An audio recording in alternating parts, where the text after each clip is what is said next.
Hello and welcome दोस्तों, मेरा नाम है करण और आप सभी का ट्रेड सॉल्यूशंस के इस यूट्यूब चैनल के ऊपर स्वागत है।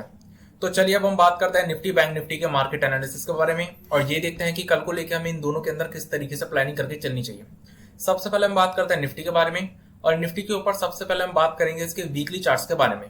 अगर हम निफ्टी का वीकली चार्ट देखें तो हमें एक ट्रेंड लाइन देखने को मिलेगी जो कि ये है,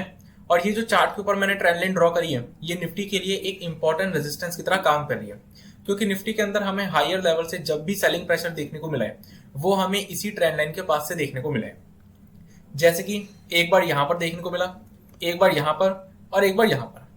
अगर हम निफ्टी का चार्ट ध्यान से देखें तो हमें चार्ट के ऊपर एक इनसाइड कैंडल का ब्रेकआउट देखने को मिलेगा, और जैसे ही हमें इस इनसाइड कैंडल का ब्रेकआउट देखने को मिला तो हमें इस हफ्ते निफ्टी में एक बड़ा फॉल देखने को मिला। तो अगर हम देखें तो निफ्टी के अंदर वीकली चार्ट्स के ऊपर जो ट्रेंड है वो नेगेटिव है, क्योंकि यहां पर हमें एक फॉल देखने को मिला, 2 हफ्ते हमें इसके अंदर पॉज देखने को मिला, देन उसके बाद इस हफ्ते हमें इस फॉल का कंटिन्यूएशन मूवमेंट देखने को मिली। तो बेसिकली देखा जाए तो वीकली चार्ट्स के ऊपर निफ्टी का जो ट्रेंड है वो अब नेगेटिव हो चुका है। अगर हम अब नेक्स्ट सपोर्ट लेवल निफ्टी के अंदर देखें तो वीकली चार्ट्स के अकॉर्डिंग नेक्स्ट सपोर्ट लेवल जो निफ्टी के अंदर निकल कर आता है वो निकल कर आता है ये स्विंग लो का लेवल, जो कि लगभग 15,700 के आसपास का लेवल है। तो अब वीकली चार्ट्स के ऊपर नेक्स्ट सपोर्ट लेवल सीधा 15,700 के आसपास का निकल कर आता है। अगर हम बात करें डेली चार्ट्स की तो पिछले संडे जो मैंने मार्केट एनालिसिस के ऊपर वीडियो अपलोड करी थी, मैंने उसमें आप लोगों को बताया था कि निफ्टी जो है वो कई दिनों से एक रेंज के अंदर ट्रेड कर रहा है, और मैंने आप लोगों को बोला था कि जिस भी दिन निफ्टी अपनी इस रेंज को ब्रेक करेगा किसी भी एक साइड, तो हमें एक बड़ी मूवमेंट देखने को मिल सकती है, एक वन वे मूवमेंट देखने को मिल सकती है। और निफ्टी ने इस हफ्ते अपनी इस रेंज को नीचे की तरफ ब्रेक करा और उसके बाद हमें निफ्टी के अंदर एक अच्छा खासा बड़ा फॉल देखने को मिला। अब निफ्टी की जो क्लोजिंग हुई है लास्ट ट्रेडिंग सेशन में वो हुई है अपने 16,450 का, ये जो हमें स्विंग लो देखने को मिल रहा है इस स्विंग लो के नीचे, क्योंकि 16,450 का ही लेवल निफ्टी के लिए एक सपोर्ट लेवल था और निफ्टी की क्लोजिंग भी इस स्विंग लो के नीचे ही हुई है। लेकिन निफ्टी के चार्ट के ऊपर एक बहुत ही पॉजिटिव चीज हमें देखने को मिल रही है, और वो क्या, लास्ट ट्रेडिंग सेशन की जो कैंडल हमें निफ्टी के डेली चार्ट के ऊपर देखने को मिल रही है वो एक पिक्चर परफेक्ट डोजी कैंडल देखने को मिल रही है। अब क्योंकि निफ्टी के अंदर इस रेंज के ब्रेकआउट के बाद हमें ऑलरेडी एक बड़ा फॉल इस हफ्ते देखने को मिल चुका है, तो ज्यादा चांसेस जो बनते हैं वो हमें करंट लेवल से एक बाउंस बैक के चांसेस बनते हैं। मतलब करंट लेवल से फर्दर सेलिंग हमें देखने को मिले इसके चांसेस कम है। हमें करंट लेवल से एक बाउंस बैक देखने को मिल सकता है, एक रिवर्सल देखने को मिल सकता है, जो कि लगभग 16,675 तक के लेवल्स का रिवर्सल हो सकता है। अगर 16,675 के लेवल के पास हमें कोई नेगेटिव कैंडल या नेगेटिव प्राइस एक्शन देखने को मिलता है तो हम यहां पर शॉर्ट कर सकते हैं, और अगर हमें यहां पर 16,675 के लेवल के पास कोई भी नेगेटिव कैंडल या नेगेटिव प्राइस एक्शन देखने को मिलता है जिसके चलते हमें इस लेवल से फिर से सेलिंग प्रेशर देखने को मिलता है, और उस सेलिंग प्रेशर के चलते अगर हमें इस डोजी कैंडल का लो ब्रेक होते हुए देखने को मिल जाता है तो फिर जो प्राइस एक्शन है नेगेटिव प्राइस एक्शन कंफर्मेशन मिल जाएगी हमें उसकी, क्योंकि यहां पे फॉल देखने को मिला, एक रिवर्सल हमें देखने को मिल जाएगा, उसके बाद फ्रेश सेलिंग प्रेशर, तो हमें यहां पर नेगेटिव प्राइस एक्शन की कंफर्मेशन देखने को मिल जाएगी और फिर हमें और डीप करेक्शन देखने को निफ्टी के डेली चार्ट्स के ऊपर मिल सकती है। अगर हम बात करें निफ्टी के 15 मिनट के चार्ट की तो पिछली मार्केट एनालिसिस की वीडियो में मैंने आप लोगों को क्या बोला था कि निफ्टी के अंदर हमें ट्रेंड लाइन के ऊपर फोकस करना पड़ेगा, और वो जो ट्रेंड लाइन मैंने आप लोगों को बताई थी वो मैंने बताई थी ये, मैंने आप लोगों को बोला था कि निफ्टी के अंदर हम लॉन्ग पोजीशन 2 तरीके से बिल्डअप कर सकते हैं। पहला तरीका मैंने आप लोगों को क्या बोला था कि अगर निफ्टी फ्लैट ओपन होता है या हल्का फुल्का gap up gap down open होता है और करंट लेवल्स पर हमें कोई भी पॉजिटिव कैंडल या पॉजिटिव प्राइस एक्शन देखने को मिलता है तो हम यहां पर क्या कर सकते हैं, लॉन्ग पोजीशन बिल्डअप कर सकते हैं, लेकिन कम क्वांटिटी के साथ, क्योंकि ये जो ट्रेंड लाइन है ये निफ्टी के लिए एक इंपॉर्टेंट रेजिस्टेंस की तरह काम कर रही है। और मैंने जो आप लोगों को टारगेट्स बताए थे वो मैंने इस ट्रेंड लाइन तक के लेवल्स के टारगेट्स बताए थे। दूसरा तरीका मैंने आप लोगों को क्या बोला था कि हम वेट कर सकते हैं इस ट्रेंड लाइन के ब्रेक होने का। अगर ये ट्रेंड लाइन ब्रेक हो जाती है और इस ट्रेंड लाइन के ऊपर कोई पॉजिटिव कैंडल या पॉजिटिव प्राइस एक्शन हमें देखने को मिल जाता है तो हम इसके अंदर लॉन्ग पोजीशन बिल्डअप कर सकते हैं। इसी तरीके से मैंने आप लोगों को शॉर्ट पोजीशन के केस में भी 2 तरीके बताए थे। पहला तरीका मैंने आप लोगों को क्या बोला था कि अगर हमें निफ्टी के अंदर बाउंस बैक देखने को मिलता है और इस ट्रेंड लाइन के पास हमें कोई भी नेगेटिव कैंडल या नेगेटिव प्राइस एक्शन देखने को मिलता है तो हम यहां पर शॉर्ट पोजीशन बिल्डअप कर सकते हैं, जिसमें कि मैंने जो आप लोगों को टारगेट्स बताए थे वो मैंने बताए थे सबसे पहले 16,625 का ये स्विंग लो का लेवल, जो दूसरा टारगेट मैंने आप लोगों को शॉर्ट साइड में बताया था, वो मैंने आप लोगों को बताया था 16,550 का ये स्विंग लो का लेवल। और जो तीसरा टारगेट मैंने आप लोगों को बताया था, वो बताया था 16,450 का ये स्विंग लो का लेवल। दूसरा तरीका मैंने शॉर्ट साइड में आप लोगों को क्या बोला था कि अगर निफ्टी फ्लैट ओपन होता है या हल्का फुल्का gap up gap down open होता है और अपने 16,625 के इस स्विंग लो के लेवल को ब्रेक कर देता है, जिसमें कि पहला टारगेट हमारा 16,550 का था और दूसरा टारगेट 16,450 का। मैंने आप लोगों को पिछली मार्केट एनालिसिस की वीडियो में निफ्टी के अंदर एक चीज और बोली थी, और वो क्या कि लास्ट ट्रेडिंग सेशन की जो क्लोजिंग होगी निफ्टी के लिए, वो बहुत इंपॉर्टेंट क्लोजिंग होगी, क्योंकि यहां पर हमें डबल बॉटम पैटर्न देखने को मिल रहा है, जिसमें कि ये हमारा फर्स्ट बॉटम है और ये हमारा सेकंड बॉटम है। मैंने आप लोगों को बोला था कि अगर हमें लास्ट ट्रेडिंग सेशन यानी कि फ्राइडे के ट्रेडिंग सेशन की अगर हमें क्लोजिंग इस ट्रेंड लाइन के ऊपर देखने को मिलती है, तो हमें ये इंडिकेशन मिल जाएगी कि निफ्टी शॉर्ट टर्म में बॉटम बना चुका है और हमें एक अपसाइड मोमेंटम देखने को मिल सकती है। लेकिन मैंने आप लोगों को ये भी बोला था कि अगर हमें फ्राइडे के ट्रेडिंग सेशन की क्लोजिंग इस स्विंग लो के नीचे देखने को मिलती है, तो हमें आने वाले टाइम में और करेक्शन और सेलिंग प्रेशर देखने को मिल सकता है। अब अगर हम बात करें लास्ट ट्रेडिंग सेशन की, तो लास्ट ट्रेडिंग सेशन में हमें निफ्टी के अंदर एक बड़ी गैप डाउन ओपनिंग देखने को मिली, और गैप डाउन ओपनिंग के बाद पूरे ट्रेडिंग सेशन निफ्टी जो है वो साइडवेज मूवमेंट ही शो करता रहा, एक रेंज के अंदर साइडवेज मूवमेंट ही निफ्टी शो करता रहा। तो बेसिकली देखा जाए तो जो फ्राइडे का ट्रेडिंग सेशन था वो निफ्टी के लिए एक साइडवेज का ट्रेडिंग सेशन था, एक साइडवेज मूवमेंट वाला ट्रेडिंग सेशन था। अब अगर हम बात करें कि कल को लेके क्या करना चाहिए, तो एक चीज तो क्लियर है कि जब तक निफ्टी अपनी इसी रेंज के अंदर ट्रेड करता रहेगा, तब तक हम किसी भी साइड कोई भी पोजीशन बिल्डअप नहीं करेंगे, क्योंकि साइडवेज मूवमेंट के चलते हमें लॉन्ग साइड और शॉर्ट साइड दोनों ही केस में स्टॉप लॉस हिट होते हुए देखने को मिलेंगे। तो जब तक निफ्टी अपनी इस रेंज के अंदर ट्रेड कर रहा है, तब तक हम कोई पोजीशन बिल्डअप नहीं करेंगे, किसी भी साइड नहीं। अगर हमें इस रेंज का अपसाइड में ब्रेकआउट देखने को मिल जाता है, तो हम क्या कर सकते हैं, इसके अंदर लॉन्ग पोजीशन बिल्डअप कर सकते हैं, जिसमें कि जो हमारे टारगेट्स होंगे वो ये जो हमें गैप देखने को मिल रहा है, ये गैप हमारे इसके अंदर टारगेट्स होंगे। मतलब ये जो गैप हमें देखने को मिल रहा है, ये गैप हमें फिल होते हुए देखने को मिल सकता है।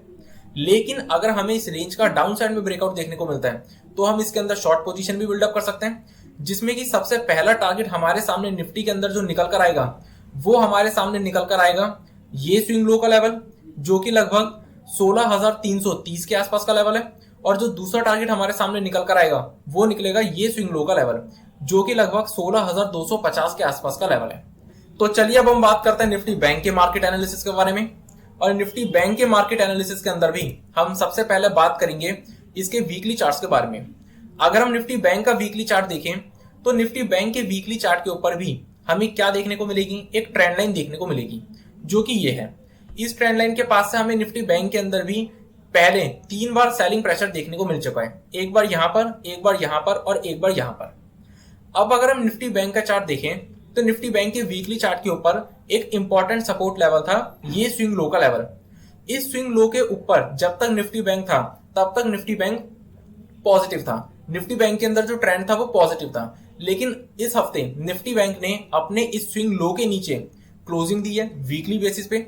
जिसके चलते निफ्टी बैंक के अंदर जो ट्रेंड बन चुका है वीकली बेसिस पे, वो हमारा नेगेटिव ट्रेंड बन चुका है।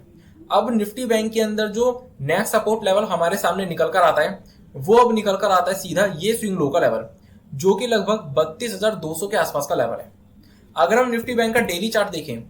तो पिछले संडे जो मैंने मार्केट एनालिसिस के ऊपर वीडियो अपलोड करी थी, उसके अंदर मैंने आप लोगों को निफ्टी बैंक के अंदर भी बताया था कि निफ्टी बैंक भी पिछले कुछ दिनों से एक रेंज के अंदर ही ट्रेड कर रहा है। और मैंने आप लोगों को निफ्टी बैंक के अंदर भी बोला था कि अगर हमें इस रेंज का किसी भी एक साइड ब्रेकआउट देखने को मिलता है, तो हमें एक वन वे मूवमेंट देखने को मिल सकती है। और इस हफ्ते निफ्टी बैंक ने अपनी इस रेंज का ब्रेकआउट दिया, लेकिन नीचे की तरफ, और उसके बाद हमें निफ्टी बैंक के अंदर भी एक बड़ा फॉल देखने को मिला। लेकिन निफ्टी बैंक के चार्ट के ऊपर एक अच्छी बात क्या है कि निफ्टी बैंक ने अपने दूसरे सपोर्ट लेवल, यानी कि ये जो स्विंग लो का लेवल हमें देखने को मिल रहा है लगभग 34,100 का, इस सपोर्ट लेवल को होल्ड करा और इसके ऊपर ही क्लोजिंग देने में सक्सेसफुल रहा डेली चार्ट्स के ऊपर। इसके साथ ही निफ्टी बैंक के चार्ट के ऊपर हमें एक और इंटरेस्टिंग चीज देखने को मिल रही है, और वो क्या कि निफ्टी बैंक के डेली चार्ट के ऊपर जो लास्ट ट्रेडिंग सेशन की जो डेली कैंडल है, वो हमें एक पिक्चर परफेक्ट डोजी देखने को मिल रही है। जिसका मतलब क्या होता है कि करंट लेवल से फर्दर सेलिंग के जो चांसेस है वो बहुत कम हो जाते हैं, क्योंकि निफ्टी बैंक ने जब अपनी इस रेंज का ब्रेकआउट दिया तो हमें ऑलरेडी एक बड़ा फॉल देखने को मिल चुका है। तो इसलिए करंट लेवल से फर्दर सेलिंग के चांसेस कम होते हैं।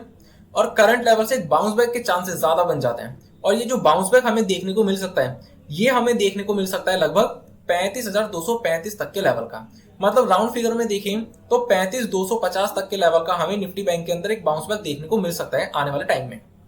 और अगर हमें बाउंस बैक देखने को मिलता है और 35,250 के लेवल्स के पास अगर हमें कोई भी नेगेटिव कैंडल या नेगेटिव प्राइस एक्शन देखने को मिलता है, तो हम यहां पर शॉर्ट पोजीशन बिल्डअप कर सकते हैं। और अगर फिर हमें इस लेवल से फिर से सेलिंग प्रेशर देखने को मिलता है और इस डोजी कैंडल का लो ब्रेक होता है, तो फिर हमें ये जो प्राइस एक्शन है इसकी कंफर्मेशन मिल जाएगी, क्योंकि यहां पर हमें एक बड़ा फॉल देखने को मिला। उसके बाद हमें एक बाउंस बैक देखने को मिल सकता है, और अगर उस बाउंस बैक के बाद हमें फिर से सेलिंग प्रेशर देखने को मिलता है, तो यहाँ पे जो नेगेटिव प्राइस एक्शन है उसकी हमें कंफर्मेशन देखने को मिल जाएगी। और फिर आने वाले टाइम में हमें निफ्टी बैंक के अंदर भी और सेलिंग प्रेशर देखने को मिल सकता है। अगर हम निफ्टी बैंक के 15 मिनट के चार्ट की बात करें, तो पिछली मार्केट एनालिसिस की वीडियो में मैंने आप लोग को निफ्टी बैंक के अंदर भी क्या बोला था कि हमें निफ्टी बैंक के अंदर भी एक ट्रेंड लाइन के ऊपर फोकस करना है, जो कि ये थी। मैंने आप लोगों को बोला था कि निफ्टी बैंक के अंदर भी हम लॉन्ग पोजीशन दो तरीकों से बिल्डअप कर सकते हैं, जिसमें कि पहला तरीका तो मैंने आप लोगों को ये बताया था कि अगर निफ्टी बैंक फ्लैट ओपन होता है या हल्का फुल्का गैप अप या गैप डाउन ओपन होता है और इस लेवल के आसपास, इन करंट लेवल्स के आसपास कोई भी पॉजिटिव कैंडल या पॉजिटिव प्राइस एक्शन शो करता है, तो हम क्या कर सकते हैं, लॉन्ग पोजीशन बिल्डअप कर सकते हैं, लेकिन कम क्वांटिटी के साथ, क्योंकि ये जो ट्रेंड लाइन है ये निफ्टी बैंक के लिए एक रेजिस्टेंस की तरह काम कर रही है। और मैंने जो आप लोगों को टारगेट्स बताए थे वो बताए थे इस ट्रेंड लाइन तक के लेवल्स के। दूसरा तरीका मैंने आप लोगों को क्या बोला था कि हम वेट कर सकते हैं इस ट्रेंड लाइन के ब्रेक होने का। अगर ये ट्रेंड लाइन ब्रेक हो जाती है और इसके ऊपर हमें कोई भी पॉजिटिव कैंडल या पॉजिटिव प्राइस एक्शन देखने को मिल जाता है, तो हम यहां पर क्या कर सकते हैं, लॉन्ग पोजीशन बिल्डअप कर सकते हैं। इसी तरीके से मैंने आप लोग को शॉर्ट पोजीशन के केस में भी दो तरीके बताए थे। पहला क्या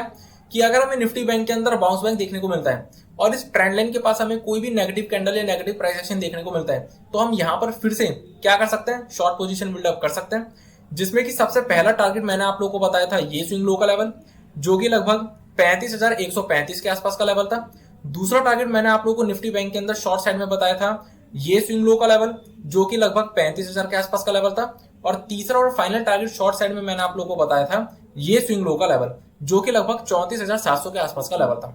दूसरा तरीका मैंने आप लोगों को शॉर्ट साइड में क्या बोला था